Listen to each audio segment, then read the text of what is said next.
So today we're going to be going over Chapter 3 and Chapter 4. Chapter 3, Your Brain and Trauma. Our brains are designed to ensure our survival by alerting us to potential threats and helping us respond. After trauma, however, our entire nervous system can change, including our ability to interpret threats. To dig deeper into the effect of trauma on the brain, let's consider its two major components: our rational brain and our emotional brain. Our emotional brain manages our physiology and identifies objects of danger, safety, desire, and more. It is comprised of two parts: the limbic system and the reptilian brain. These are the oldest sections of our brain. The most primitive part of our emotional brain is the reptilian brain. It is responsible for our basic actions like eating, sleeping, and noticing pain. Directly above the reptilian brain is the second oldest part, the limbic system, otherwise known as the mammalian brain.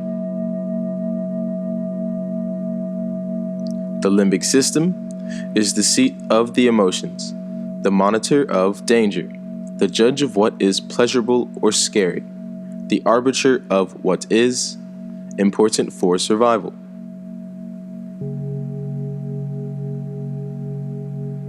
Above our emotional brain is our rational brain, which helps us understand the world. Our rational brain, the neocortex, is the youngest part of our brain and occupies about 30% of it. It includes our prefrontal cortex. Our prefrontal lobes allow us to use language, engage in abstract thinking and creativity, make rational decisions, and empathize with others.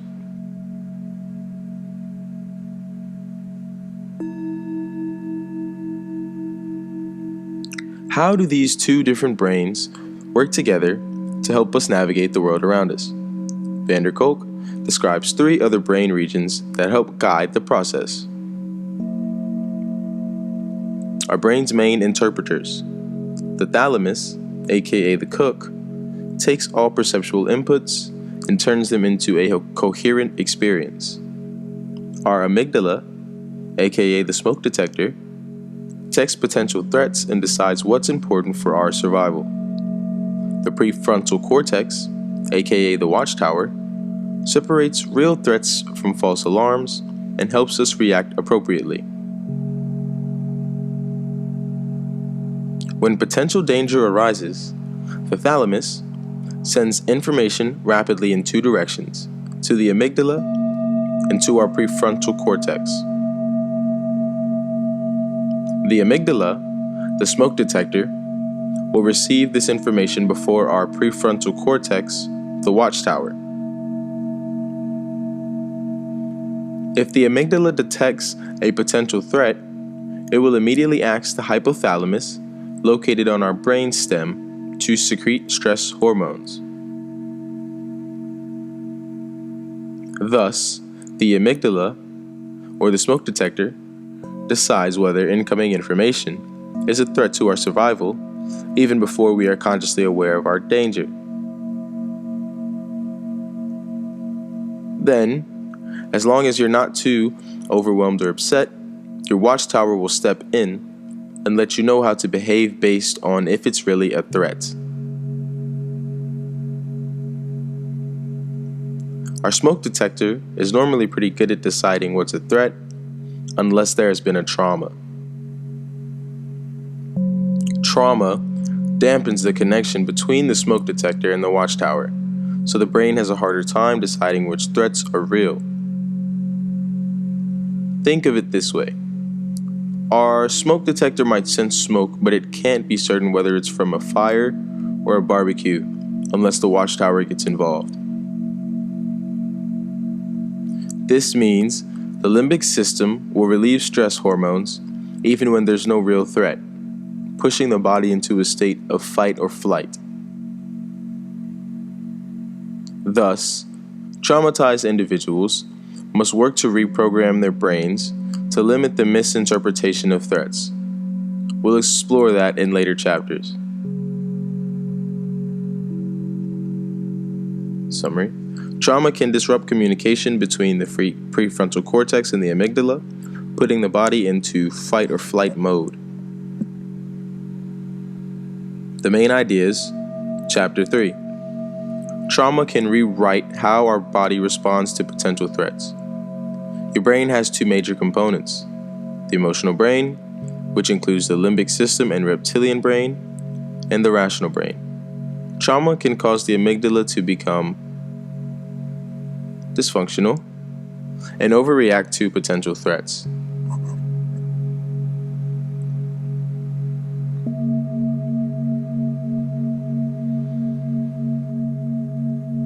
Chapter 4. Loss of Self.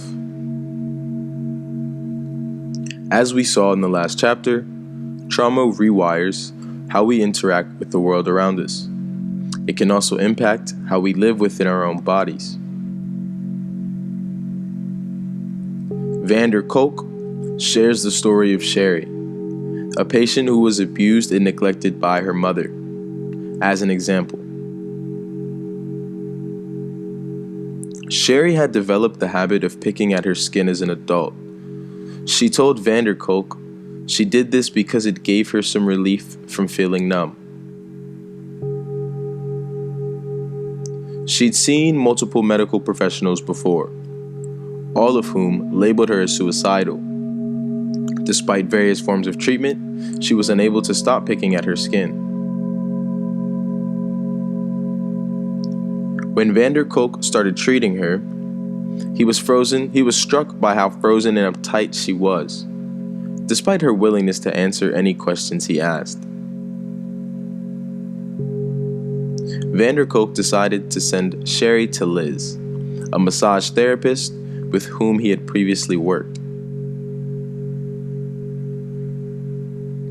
During Sherry's first appointment with Liz, something strange occurred. Moments after closing her eyes, Sherry jolted upright, unsure of where Liz's hands were, even though Liz was actively massaging her feet. This experience brought trauma's impact on the mind-body connection to Kolk's attention. Is there a connection? Now he knew why Sherry couldn't stop picking at her skin. Although she knew her behavior needed to stop, she had literally lost her sense of self. Experiments conducted by Kolk's colleague, Dr. Ruth Linus, further demonstrated this mind-body disconnect. Dr. Linus recruited 16 participants with no trauma to lay in a brain scanner and think of nothing. She encouraged them to try to actively empty their minds. She repeated this same experiment with 18 individuals who had been abused as children. So there was a no trauma group and there was a trauma group. When non-traumatized people are asked to think of nothing, they usually start to focus on their body. But when Dr. Linus looked at these scans, she noticed that the primary parts of the brain that help us sense ourselves have limited activity in PTSD patients. So PTSD patients are inhibited from that mind-body connection. Why is this?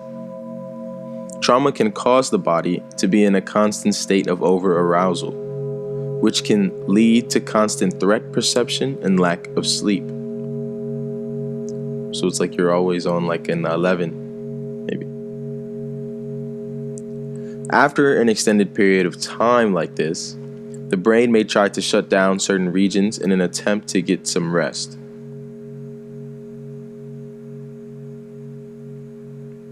This shutdown can lead to a lack of self-awareness. In some severe cases of childhood trauma, patients cannot even recognize themselves in the mirror. Losing this sense of self-awareness makes it difficult for traumatized individuals to make decisions for themselves or to recognize how they're actually feeling. If these self-sensing mechanisms are shut down, it's integral to activate them by reconnecting the mind and body. In Sherry's case, continued massage therapy helped her reconnect her mind and body. This led to massive improvements in her mental health. She stopped picking at her skin, became more engaged in conversational and therapy, and started to make new friends. So the mind-body connection fixed what was going on. This suggests that a key component of recovery for traumatized individuals is regaining a sense of self.